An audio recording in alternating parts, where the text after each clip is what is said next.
رہا ہے، اے پیغمبر صلی اللہ علیہ وآلہ وسلم، یہ نیا قبلہ تمہارے پروردگار کی طرف سے حق ہے، تو تم ہرگز شک کرنے والوں میں نہ ہونا، اور ہر ایک شخص کے لیے ایک سمت مقرر ہے جدھر وہ عبادت کے وقت منہ کیا کرتا ہے، تو تم نیکیوں میں سبقت حاصل کرو،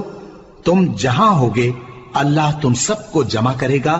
بے شک اللہ ہر چیز پر قادر ہے۔ اور تم جہاں سے نکلو نماز میں اپنا منہ مسجد حرام کی طرف کر لیا کرو،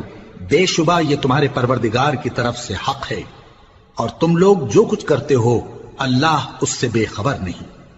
اور تم جہاں سے نکلو مسجد حرام کی طرف منہ کر کے نماز پڑھا کرو، اور مسلمانوں تم جہاں ہوا کرو اسی مسجد کی طرف رخ کیا کرو۔ یہ تاکید اس لیے کی گئی ہے کہ لوگ تم کو کسی طرح کا الزام نہ دے سکیں، مگر ان میں سے جو ظالم ہیں وہ الزام دیں تو دیں۔